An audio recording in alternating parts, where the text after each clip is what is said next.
science has recently revealed that one's genetic predisposition clearly plays a role in an individual's characteristic way of responding to the world, most social scientists and psychologists feel that a large measure of the way we behave, think and feel is determined by learning and conditioning, which comes about as a result of our upbringing and the social and cultural forces around us. And since it is believed that behaviours are largely established by conditioning and reinforced and amplified by habituation, this opens up the possibility, as the Dalai Lama contends, of extinguishing harmful or negative conditioning and replacing it with helpful, life-enhancing conditioning. So conditioning is often seen as a negative thing. We think of communism and brainwashing and that kind of thing. But we can condition ourselves. I'm a strong believer in constant self-learning and self-coaching as well. Now we move on to realistic expectations. Okay, this is Dalai Lama. You should never lose sight of the importance of having a realistic attitude, of being very sensitive and respectful to the concrete reality of your situation as you proceed on the path towards your ultimate goal.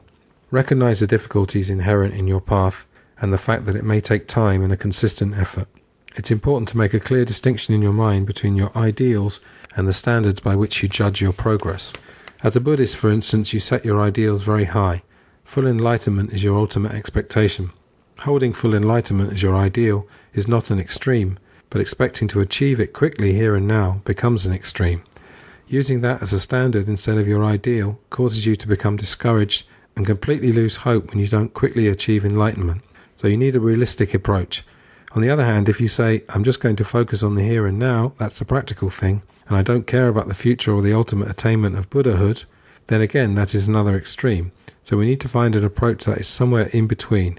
We need to find a balance. So there you go, balance again. Dealing with expectations is really a tricky issue. If you have excessive expectations without a proper foundation, then that usually leads to problems. On the other hand, without expectation and hope, without aspiration, there can be no progress. Some hope is essential, so finding the proper balance is not easy. One needs to judge each situation on the spot. So yeah, judging it on its own merits. But really the key part there is being in the moment and looking at it, just taking a step back and looking at your, it could be a problem, something that's causing you stress, or it could be your expectations. Are they too high or are they too low? In the end, it comes down to them being realistic. Okay, this is the Dalai Lama talking about negative emotions. In considering how to fight against negative emotions, it's useful to know how the human mind works. Now, the human mind is, of course, very complex, but it is also very skillful. It can find many ways in which it can deal with a variety of situations and conditions. For one thing, the mind has the ability to adopt different perspectives through which it can address various problems. Within Buddhist practice, this ability to adopt different perspectives is utilized in a number of meditations in which you mentally isolate different aspects of yourself, then engage in a dialogue between them. For instance, there is a meditation practice designed to enhance altruism, whereby you engage in a dialogue between your own self-centered attitude, a self that is the embodiment of self-centeredness, and yourself as a spiritual practitioner. There is a kind of a dialogical relationship. So similarly here, although negative traits such as hatred and anger are part of your mind, you can engage in an endeavour in which you take your anger and hatred as an object and do combat with it. In addition, from your own daily experience, you often find yourself in situations in which you blame or criticise yourself. You say, on such and such a day, I let myself down. Then you criticise yourself. Or you blame yourself for doing something wrong or for not doing something, and you feel angry towards yourself. So here also you engage in a kind of dialogue with yourself. In reality, there are not two distinct selves. It's just the one continuum of the same individual. But still, it makes sense to criticise yourself, to feel angry towards yourself. This is something that you all know from your own experience. So although in reality there is only one single individual continuum, you can adopt two different perspectives.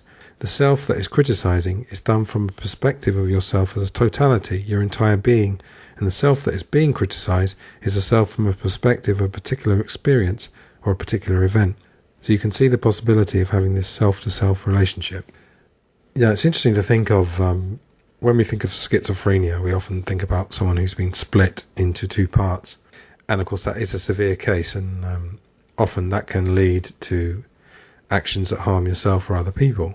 But I think it's a good idea to realise that we are all really split. When you're getting angry, for example, or you are succumbing to stress or any other negative emotions, essentially that's your, call them the angel and the devil if it makes it easier to understand it. That's your devil side, which is probably also your ego side or your child side. And then your higher self, you could call it your adult side, your angel, is essentially in the background or almost non-existent at that time. So it's really, really useful to think that we all have two selves and that our angel can win over our devil.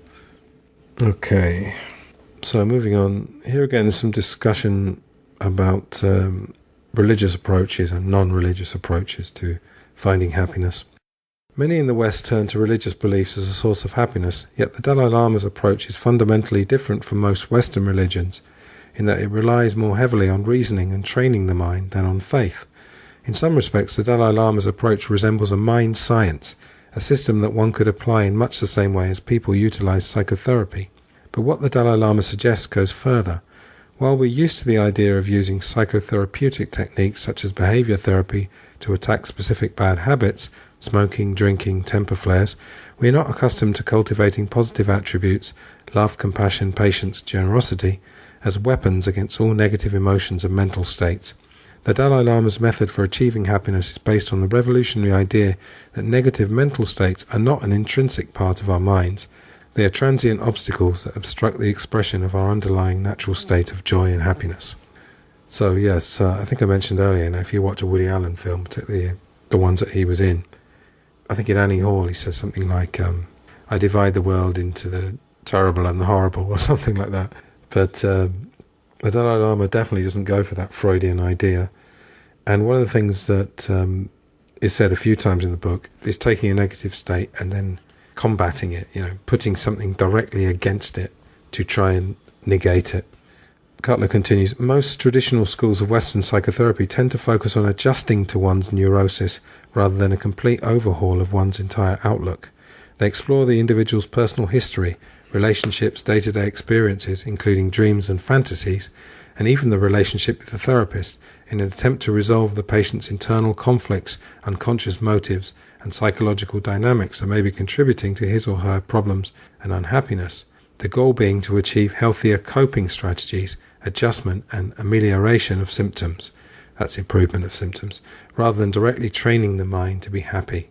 The most distinguishing feature of the Dalai Lama's method of training the mind involves the idea that positive states of mind can act as direct antidotes to negative states of mind. So that's a better explanation of what I was just trying to say. At the end of that chapter, the Dalai Lama's idea of overcoming mental states with antidotes can be combined with recent scientific evidence that we can change the structure and the function of the brain by cultivating new thoughts. Thus, the idea that we can achieve happiness through training of the mind seems a very real possibility. Next chapter is called Dealing with Anger and Hatred.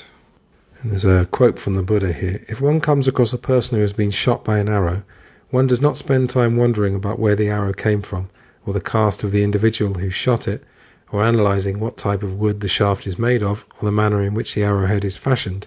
Rather, one should focus on immediately pulling out the arrow. And the arrows here represent the negative states of mind that destroy our happiness and their corresponding antidotes. So I suppose, yes, this goes back to something that Cutler and the Dalai Lama were discussing earlier, this idea that of this over-analysis, in fact, that the Dalai Lama's ideas that are cultivated through many hours of thinking and prayer and meditation actually come out much more simple, and they don't involve over-analysis of all the factors around the thing that's happening. I would personally go with a mixture of the two, he says, sitting on the fence. So the Dalai Lama says, in thinking about anger, there can be two types. One type of anger can be positive. This would be mainly due to one's motivation. There can be some anger that is motivated by compassion or a sense of responsibility. Where anger is motivated by compassion, it can be used as an impetus or a catalyst for a positive action. Under these circumstances, a human emotion like anger can act as a force to bring about swift action. It creates a kind of energy that enables an individual to act quickly and decisively, and can be a powerful motivating factor. All too often, however, even though that kind of anger can act as a kind of protector and bring one extra energy, that energy is also blind, so it is uncertain whether it will become constructive or destructive in the end. He says later, we cannot overcome anger and hatred simply by suppressing them. We need to actively cultivate the antidotes to hatred, patience and tolerance. So yes, anger can be constructive. It can motivate action to create, for example, social change, political change. But I suppose the anger itself doesn't know if it's constructive or destructive, if that makes any sense. So it's hanging in the balance there. So again, I think as well as the Dalai Lama's antidotes, I would say again, when you feel angry, just have a look at it, examine it, and say, well, how can I take the energy I get from this anger and work it towards something constructive while not letting it overwhelm me? The destructive effects of hatred are very visible, very obvious and immediate. For example, when a very strong or forceful thought of hatred arises within you, at that very instant it totally overwhelms you and destroys your peace of mind. Your presence of mind disappears completely. When such intense anger and hatred arises, it obliterates the best part of our brain, which is the ability to judge between right and wrong, and the long-term and short-term consequences of our actions. Our power of judgment becomes totally inoperable. It can no longer function. It is almost like you have become insane.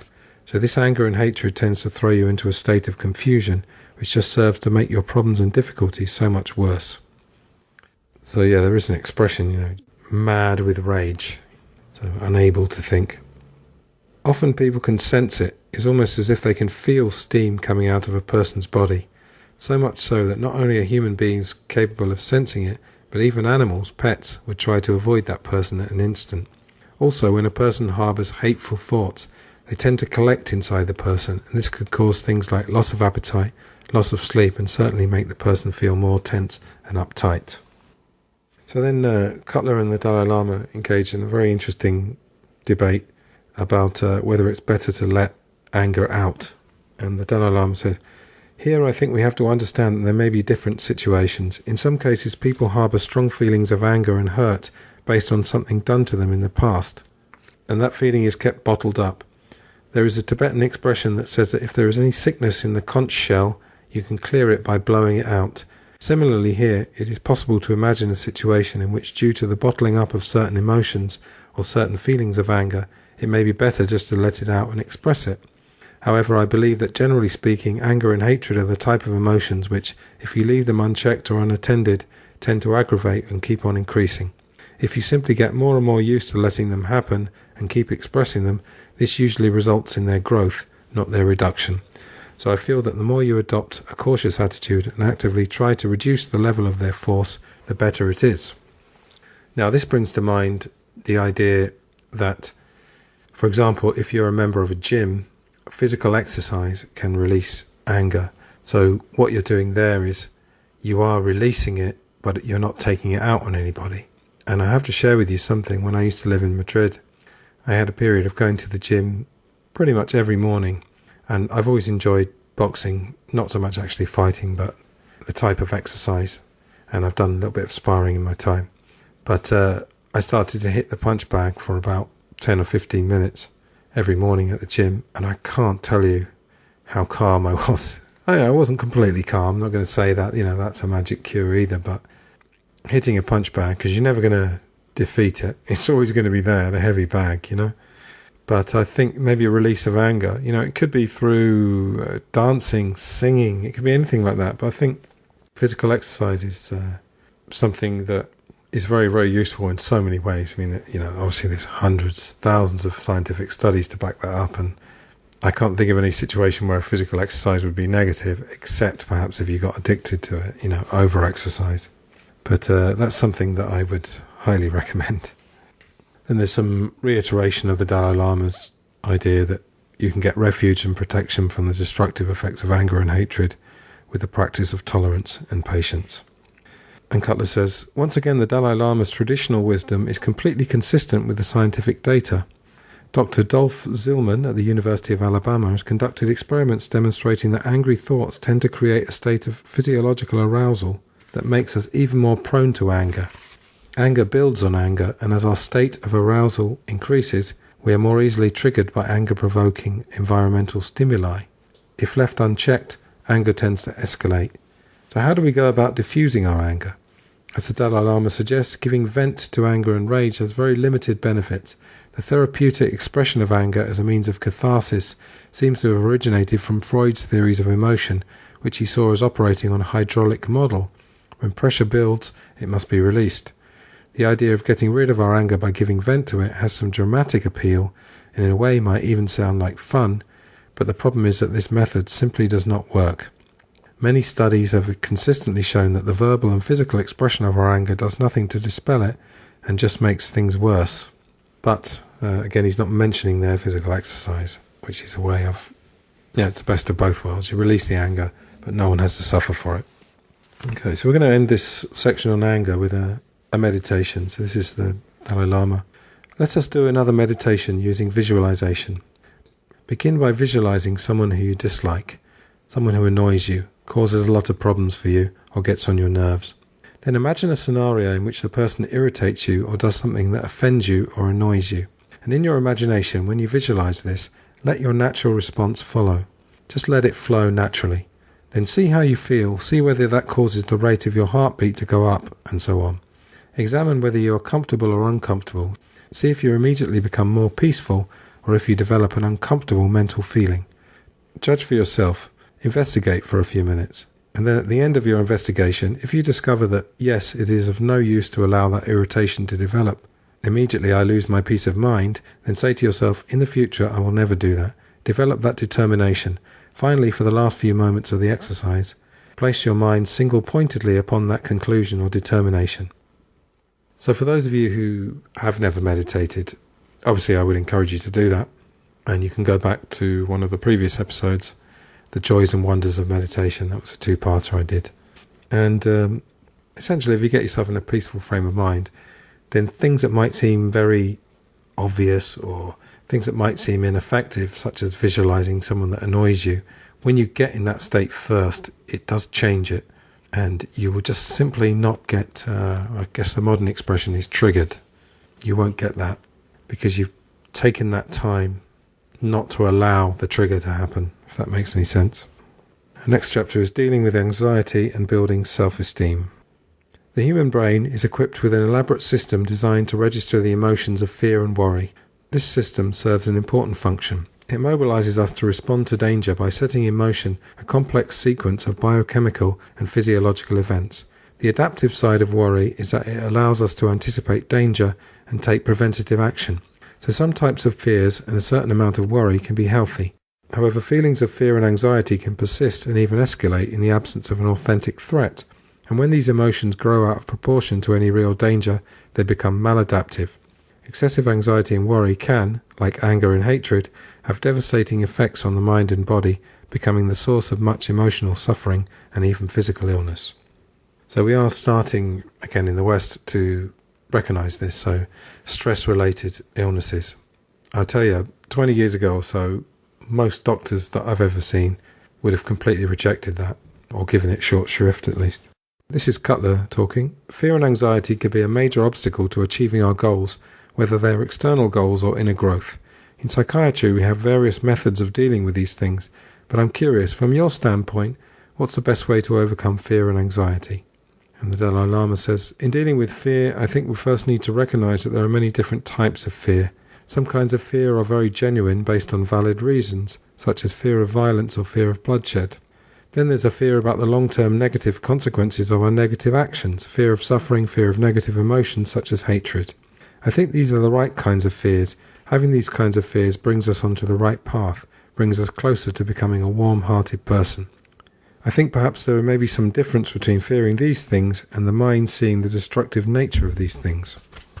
And after a pause, he says, on the other hand, some kinds of fears are our own mental creations. These fears may be based mainly on mental projection. For example, there are very childish fears, like when we were young and passed through a dark place and became afraid. That was based completely on mental projection. Or when I was young, the sweepers and people looking after me always warned me that there was an owl that caught young children and consumed them. The Dalai Lama laughed, and I really believed them. So yes, when we're children, we make up fears, but then apparently we mature. I'd question that. I've often said, adults are children who've read the How to Be Adults book. Not all the time, of course, but sometimes. We think that when we're adults, we stop doing that, but no, we don't. We create our own fears a lot of the time. What you might be finding, if you've come this far with me, is that there is a certain amount of repetition in this book, but it's not really repeating the same ideas. It's that often it comes down to the same thing. So whether you're dealing with anger, guilt, hatred, stress even, anything like that, it comes down to some fundamentals. But I think the repetition in this book is largely justified, because sometimes you have to hammer the points home, or you come from different angles to arrive at the same point. Okay. He talks then about anxiety, but again, it kind of comes to the same thing. That's another negative emotion, so this fundamental way of dealing with it is valid in that case as well. He does say, just like fear, there can be different types of anxiety. For example, one type of anxiety which may be common could involve fear of appearing foolish in front of others, or fear that others might think badly of you. And Cutler asks the Dalai Lama if he's ever experienced this, and he says, oh yes. Again, there's a nice sense that he's not taking himself too seriously. And he says, I think even these days, just before a public talk or teachings are about to start, I always feel a little bit of anxiety. So some of my attendants usually say, if that's the case, why did you accept the invitation in the first place? The Dalai Lama laughed again. So how do you personally deal with that kind of anxiety? I asked. He paused, and we sat in silence for a long time, as once again he seemed to carefully consider and reflect. At last he said, I think having proper motivation and honesty are the keys to overcoming these kinds of fear and anxiety. So if I'm anxious before giving a talk, I remind myself that the main reason, the aim of giving the lecture, is to be of at least some benefit to the people, not for showing off my knowledge. So those points which I know, I'll explain. Those points which I do not understand properly, it doesn't matter. I just say, for me, this is difficult. There's no reason to hide or to pretend. From that standpoint, with that motivation, I don't have to worry about appearing foolish or care about what others think of me. So I found that sincere motivation acts as an antidote to reduce fear and anxiety. So there you go. When you have the right motivations, you can deal with anxiety. And continuing in that vein, in discussing the antidotes to anxiety, the Dalai Lama offers 2 remedies, each working on a different level. The first involves actively combating chronic rumination and worry by applying a counteractive thought, reminding oneself, if there is a solution to the problem, there's no need to worry. If there's no solution, there's no sense in worrying either. Again, that is situation dependent. It might be a bit insulting to someone to say, if you can't solve the problem, don't worry about it. So apply that to each situation on its own merits. The second antidote is a more broad spectrum remedy. It involves the transformation of one's underlying motivation. There is an interesting contrast between the Dalai Lama's approach to human motivation and that of Western science and psychology. As we previously discussed, researchers who have studied human motivation have investigated normal human motives, looking at both instinctual and learned needs and drives. At this level, the Dalai Lama is focused on developing and using learned drives to enhance one's enthusiasm and determination. In some respects, this is similar to the view of many conventional Western motivation experts who also seek to boost one's enthusiasm and determination to accomplish goals. But the difference is that the Dalai Lama seeks to build in determination and enthusiasm to engage in more wholesome behaviours and eliminate negative mental traits, rather than emphasising the achievement of worldly success, money or power. And perhaps the most striking difference is that while the motivational speakers are busy fanning the flames of already existing motives for worldly success, and the Western theorists are preoccupied with categorizing standard human motives, the Dalai Lama's primary interest in human motivation lies in reshaping and changing one's underlying motivation to one of compassion and kindness. Now, this is something I took issue with The Secret. There was that book and also the documentary. The Secret is about using the power of attraction to get what you want. And they had all these people saying, I use the power of attraction, now look at my house. And there's a guy who says, look at my wife, this trophy wife. And yeah, okay, that's fine, that's for success. Okay, if that's what floats your boat, then fine, but don't dress it up as a spiritual book when you're talking about a guy with a massive house, using that as a symbol of success. Anyway, we're nearly there, people. Well, actually, we're not nearly there. I'm lying to myself. Okay. Next part is honesty as an antidote to low self-esteem or inflated self-confidence. So there's some discussion of that keyword balance. Some people veer between low self-esteem and then overconfidence and arrogance. I read a fascinating book about a psychiatrist who treated Hitler. Now, Hitler was a lance corporal in the First World War, and possibly to do with shell shock and exposure to mustard gas. And in fact, the Rillington Place strangler, John Reginald Halliday Christie, was also in World War One and was exposed to mustard gas. And I think that may need a little bit of further examination, that aspect. But anyway, Hitler was suffering from very low self-esteem, and this psychiatrist, over a period of, I think it was even just a few weeks of intensive therapy, this book posits the idea that this psychiatrist may have inadvertently created the monster that Hitler became. So he took him from low or no self-esteem to massive overconfidence. I'm sure the story is more complicated than that, but that is a fascinating book. This is Cutler. In the Western psychotherapeutic tradition, theorists have related both low and inflated self-confidence to disturbances in people's self-image and have searched for the roots of these disturbances in people's early upbringing. Many theorists see poor self-image and inflated self-image as two sides of the same coin, conceptualizing people's inflated self-image, for instance, as an unconscious defense against underlying insecurities and negative feelings about themselves. Psychoanalytically oriented psychotherapists, in particular, have formulated elaborate theories of how distortions in self-image occur.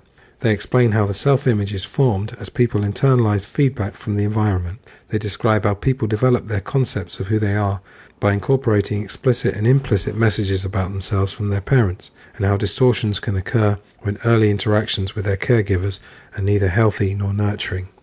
Now, this is very much covered in the Emotional Intelligence book, the Daniel Goleman book, and as I mentioned, if you were here at the beginning with me, I did a 3-parter on that last year, so that's worth checking out. Okay, now the Dalai Lama talks about, at the higher end of the self-esteem scale, when does confidence become arrogance? So he says sometimes it's quite difficult to distinguish between the two. Maybe one way of distinguishing between them is to see whether it is sound or not. One can have a very sound or very valid sense of superiority in relation to someone else, which could be very justified and which could be valid. And then there could also be an inflated sense of self which is totally groundless. That would be arrogance. So in terms of their phenomenological state, they may seem similar. So Cutler says, how can we distinguish between the two? Dalai Lama says, I think sometimes it can be judged only in retrospect, either by the individual or from a third person's perspective. The Dalai Lama paused and then joked, maybe the person should go to the court to find out if he has a case of inflated pride or arrogance. In making the distinction between conceit and valid self-confidence, one could think in terms of the consequences of one's attitude. Conceit and arrogance generally lead to negative consequences, whereas a healthy self-confidence leads to more positive consequences. So here, when we are dealing with self-confidence, you need to look at what is the underlying sense of self. I think one can categorize two types. One sense of self or ego is concerned only with the fulfillment of one's self-interest, one's selfish desires, with complete disregard for the well-being of others. The other type of ego or sense of self is based on a genuine concern for others and the desire to be of service. In order to fulfill that wish to be of service, one needs a strong sense of self and a sense of self-confidence. This kind of self-confidence is the kind that leads to positive consequences. Okay, now when dealing with low self-confidence, Cutler says, fearless and honest self-appraisal can be a powerful weapon against self-doubt and low self-confidence. The Dalai Lama's belief that this kind of honesty can act as an antidote to these negative states of mind has in fact been confirmed by a number of recent studies that clearly show that those who have a realistic and accurate view of themselves tend to like themselves better and have more confidence than those with poor or inaccurate self-knowledge. Over the years, I've often witnessed the Dalai Lamas illustrating how self-confidence comes from being honest and straightforward about one's abilities. It came as quite a surprise to me when I first heard him say in front of a large audience simply, "I don't know," in response to a question. Unlike what I was used to with academic lecturers or those who set themselves up as authorities, he admitted his lack of knowledge without embarrassment, qualifying statements, or attempting to appear that he knew something by skirting the issue. In fact, he seemed to take a certain delight when confronted with a difficult question for which he had no answer, and often joked about it. And there's a little anecdote about someone asked him a question, and he said, "I'm confused." In response to appreciative laughter from the audience, he laughed even harder, commenting, "There is a particular expression for this approach. The expression is, it's like an old person eating, an old person with very poor teeth. The soft things you eat, the hard things you just leave." So there was a question that was too difficult, and in fact he disregarded the question. This is an interesting thing because a lot of self-development gurus, what they project is an idea that they have all the answers. And obviously if someone pays for life coaching or therapy or counselling, there is a sense that they want someone who appears to have all the answers. But in fact there is a great learning journey between, for example, a life coach and a client, and even a therapist. Obviously if someone has chronic anxiety, they may not want a therapist who says, well, let's all learn together. But, when you're talking about less serious things, let's say, well, not less serious, but things which seem to be more in your head than actually borne out by the reality, it should be seen as a team effort, really, between the therapist and the client, let's say. Don't like that word, because then you think of it more as business, but the therapist and the patient, let's say. Think about this as well in terms of the media. We're going into the world of the outer truth part of Life and Life Only. Media pundits on BBC, CNN, whatever it is, those sort of mainstream media pundits, they will never say, we don't know. Again, they just project this confidence. I've got all the answers, and it's all delivered this horribly slick way nowadays. Whereas podcasts, if you take Joe Rogan, whatever you think about Joe Rogan has long conversations and is prepared to say, I'm not sure. And that's the power of it. And it's very interesting that a lot of people react against podcasts, because that actually shows that they're conditioned to want mummy or daddy on the news to tell them what the truth is. Something to ponder there. Now, this is very interesting. This part is called Reflecting on Our Potential as an Antidote to Self-Hatred. And I was talking earlier, I think I mentioned Oscar Wilde and Mark Twain. They're very known, Woody Allen, for these negative views of human nature. And they use it kind of comedically, or to be very witty, perhaps, in the case of Oscar Wilde. So here's a famous quote. Groucho Marx once quipped, I'd never join any club that would have me for a member. Broadening this kind of negative self-view into an observation about human nature, Mark Twain said, no man deep down in the privacy of his own heart has any considerable respect for himself. And taking this pessimistic view of humanity and incorporating it into his psychological theories, the humanistic psychologist Carl Rogers once claimed, most people despise themselves, regard themselves as worthless and unlovable. And this is Cutler. There is a popular notion in our society, shared by most contemporary psychotherapists, that self-hatred is rampant within Western culture. While it certainly exists, fortunately it may not be as widespread as many believe. It certainly is a common problem among those who seek psychotherapy, but sometimes psychotherapists in clinical practice have a skewed view, a tendency to base their general view of human nature on those few individuals who walk into their office. Most of the data, based on experimental evidence, however, has established the fact that often people tend to, or at least want to see themselves in a favourable light, rating themselves as better than average in almost any survey asking about subjective and socially desirable qualities. And let me say once again, television and advertising is designed to make you feel bad about yourself. I wouldn't seek to correct Dr. Rogers there and some of the other psychotherapists, but I'd certainly say that the aforementioned Groucho Marx, Woody Allen, Oscar Wilde, they probably were getting some capital out of this negative view, because in comedy it makes people laugh because there's obviously some truth to it. But again, I would say a lot of it is propaganda and conditioning. Okay, now continuing. Dalai Lama's response is, hate oneself? Of course we love ourselves. And Cutler says, for those of us who suffer from self-hatred or know someone who does, this response may seem incredibly naive at first glance, but on closer investigation there may be a penetrating truth in his response. Love is difficult to define, and there may be different definitions, but one definition of love, and perhaps the most pure and exalted kind of love, is an utter, absolute and unqualified wish for the happiness of another individual. It is a heartfelt wish for the other's happiness, regardless of whether they do something to injure us or even whether we like them.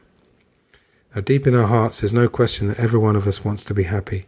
So if our definition of love is based on a genuine wish for someone's happiness, then each of us does in fact love himself or herself. Every one of us sincerely wishes for his or her own happiness.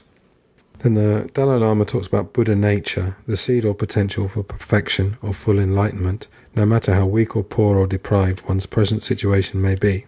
So Cutler then challenges him, what would be the solution for someone who's never heard of Buddha nature, who is not a Buddhist? Dalai Lama says, one thing in general that we could point out to such people is that we are gifted as human beings with this wonderful human intelligence. On top of that, all human beings have the capacity to be very determined and to direct that strong sense of determination in whatever direction they would like to use it.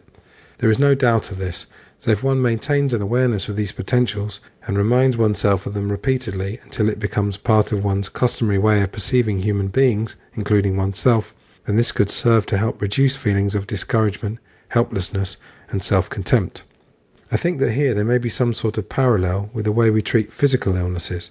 When doctors treat someone for a specific illness, not only do they give antibiotics for the specific condition, but they also make sure that the person's underlying physical condition is such that he or she can take antibiotics and tolerate them. So in order to ensure that, the doctors make sure, for instance, that the person is generally well nourished, and often they may also have to give vitamins to build the body. As long as the person has that underlying strength in his or her body, then there is a potential or capacity within the body to heal itself from the illness through medication. Similarly, so long as we know and maintain an awareness that we have this marvellous gift of human intelligence and a capacity to develop determination and use it in positive ways, in some sense we have this underlying mental health, an underlying strength that comes from realizing we have this great human potential. Okay, we are on the home stretch now, ladies and gentlemen. This is part 5 of 5, and it's the shortest part of the book. Closing reflections on living a spiritual life. And the first part is basic spiritual values.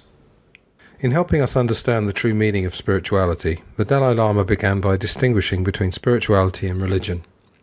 I believe that it is essential to appreciate our potential as human beings and recognize the importance of inner transformation.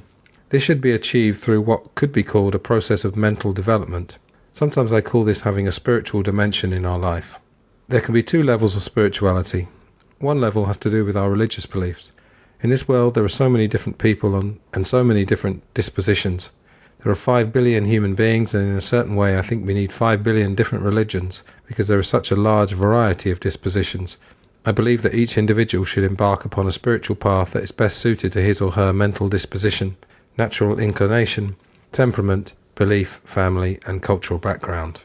And just to say, of course, since this book was written, the world population is something like 7.5 billion or even more, coming up to 8 billion, as I said earlier. So he's looking at it, again, from the religious aspect. And again, this would be more for people of religious faith. I think that one way of strengthening mutual respect is through closer contact between those of different religious faiths, personal contact. I have made efforts over the past few years to meet and have dialogues with, for example, the Christian community and the Jewish community, and I think that some really positive results have come of this.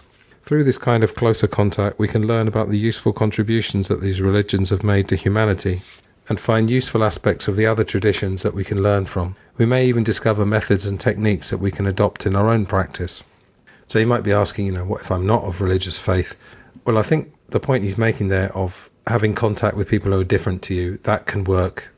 I'm sure we've come across that in the 98 hours we've been here. No, it's only not even 4 hours yet. Coming up to it though.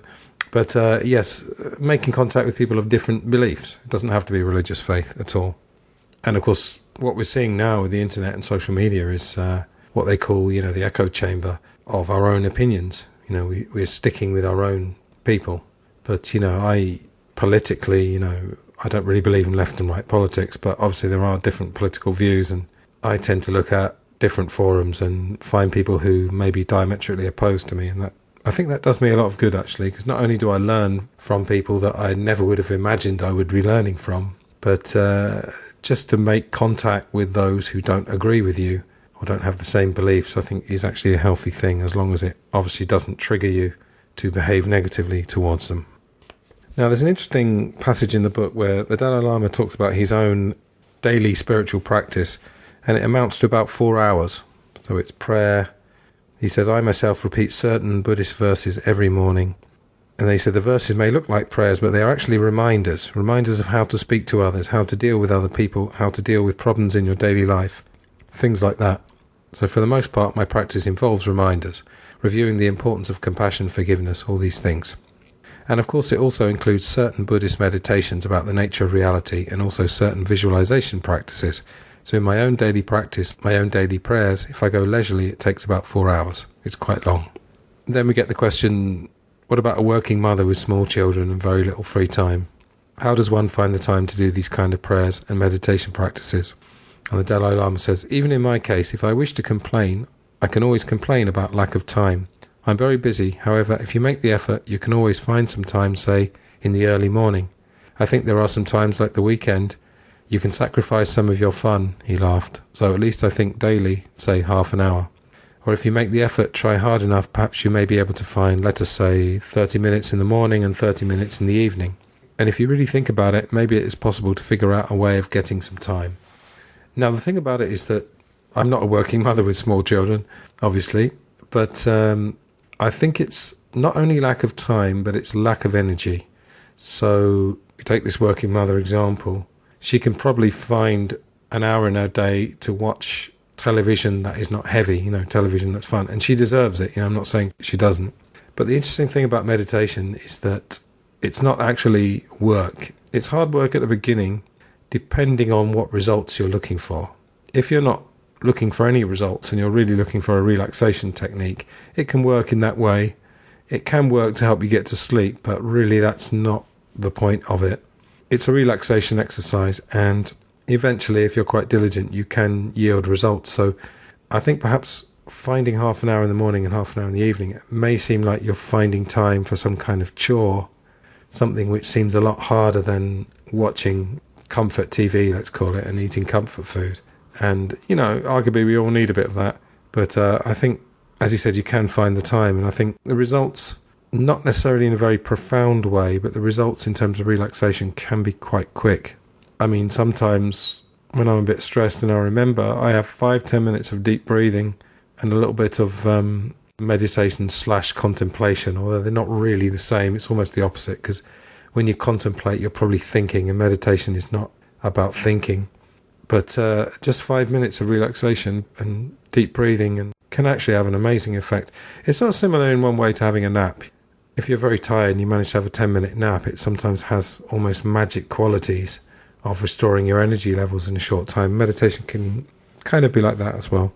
There's also a discussion about the strong mind surviving very harsh conditions, and there's a story of a Tibetan monk after this uprising who was in a Chinese prison, and he survived torture and extreme pain, and it shows an incredible control of the mind. And I mean, another example is, you may well have seen the famous video, it's a horrific video of the monk self-immolating, which is setting himself on fire in 1963.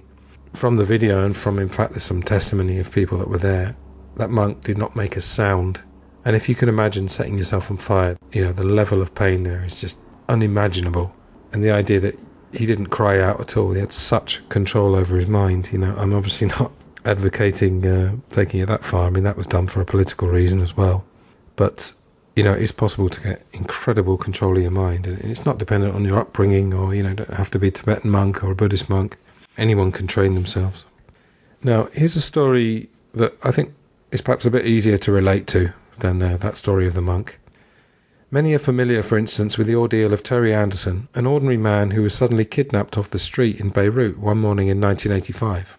A blanket was thrown over him, he was shoved into a car, and for the next 7 years he was held as a hostage by Hezbollah, a group of Islamic fundamentalist extremists. Until 1991, he was imprisoned in damp, filthy basements and small cells, blindfolded and chained for extended periods, enduring regular beatings and harsh conditions. When he was finally released, the world turned its eyes towards him and found a man overjoyed to be returned to his family and his life, but with surprisingly little bitterness and hatred towards his captors. When questioned by reporters about the source of his remarkable strength, he identified faith and prayer as significant factors that helped him endure his ordeal. The world is filled with such examples of the ways in which religious faith offers concrete help in times of trouble, and extensive recent surveys seem to confirm the fact that religious faith can substantially contribute to a happier life. Those conducted by independent researchers and polling organisations have found that religious people report feeling happy and satisfied with life more often than non-religious people. And there's some more evidence about that. Now, lest this be, a book trying to promote religious faith, and religious faith, Dalai Lama does make the point as well that religious organisations do start wars, or wars are fought over different beliefs. Some laughably similar almost. You think about the Catholics and the Protestants, how many 100 years were they fighting with each other in England?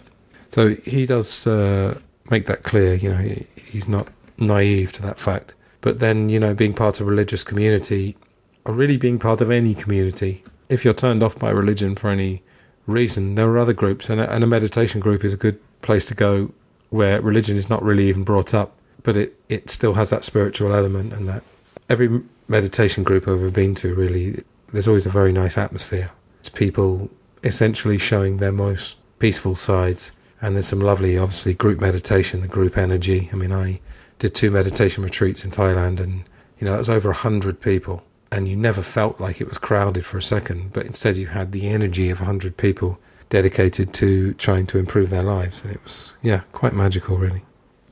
Okay, there's a description of a discussion that the Dalai Lama gave, and then at the end Cutler says, "Thus, with a tone of complete conviction, the Dalai Lama concluded his discussion with his vision of a truly spiritual life.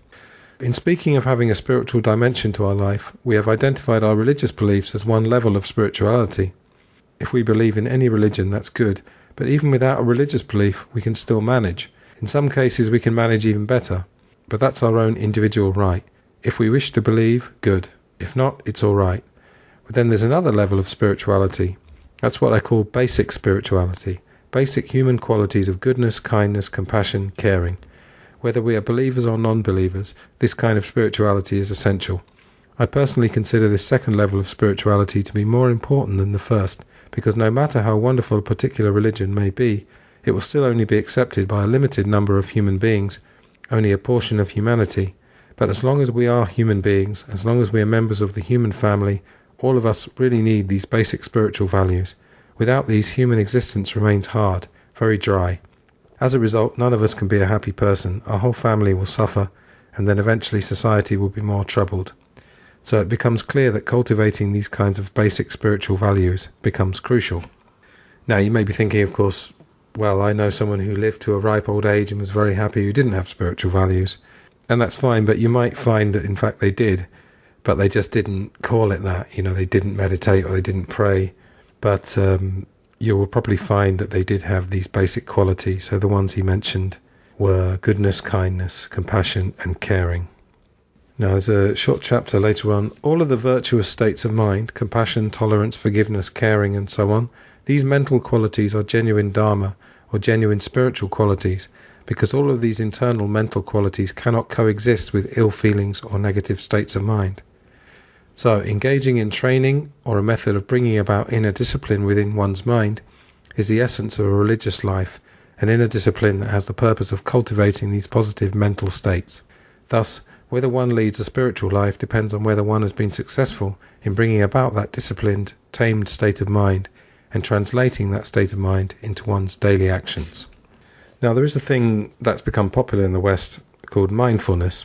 And mindfulness really is inextricably linked with meditation, but perhaps it's caught on because there's still some skepticism, maybe even some fear of meditation, that it's some kind of cult. And in fact, I had an experience of that when I was in Italy. There was a listening exercise when I was teaching English, and it was a meditation on eating a chocolate bar.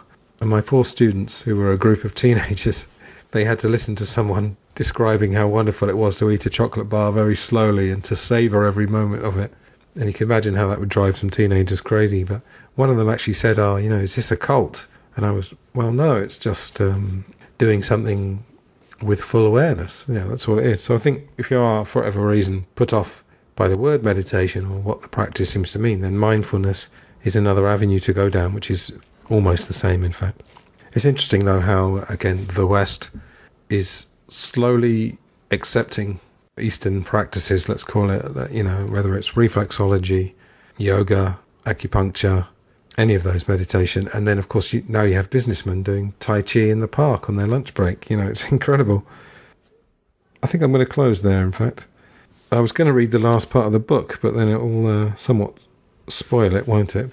So I would encourage you to read the book. Obviously, I've read a fair amount of it, but it's actually a small fraction if you think about how long the audiobook would have been. However long I've done here, 3.5, 4 hours, whatever it turns out to be after I've edited it. It's only a small part, so I would recommend the book.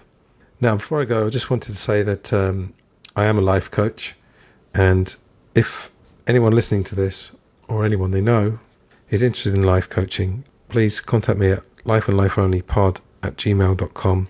I'm also going to put in the show notes my website, which in fact includes my blog, my music as well, and my 3 podcasts, the other 2 being about John Lennon and about films. And I also include the page I've got on Fiverr.com, which describes my life coaching style, the sessions that you could have. It's also a very competitive price because I did a diploma relatively recently, but I've also got 30 years or more of psychology knowledge, and meditation, visualization may be a part of it. It depends on what the person is looking for. I don't really want to speak for other people, but broadly, you could say there were maybe 3 types of life coaching, and there's some crossover with counselling as well, but I'm not a trained counsellor, so I'm not offering those sessions. But some coaching involves what I almost call the sledgehammer positivity. The coach just fills you with so much positivity that you can't help but feel better in that moment. But I think it's almost similar to something the Dalai Lama was saying in the book, that will probably not yield long-term results. It will make you feel better at that time, and you may be buzzing for a certain amount of time after the session, but there has to be some substance to it. And I'm not saying that coaches who have that style don't have the substance. I'm sure they do. But another style would be tough love, I suppose, which again would work with some people, but for very sensitive people, I'm not sure that really works. So my approach is probably somewhere in the middle. I'd say it's quite calm, it's realistic, but it's also friendly and it's patient, and I'd like to think I'd bring some compassion to it. So if you are interested, or you know anyone who's interested, then please contact me.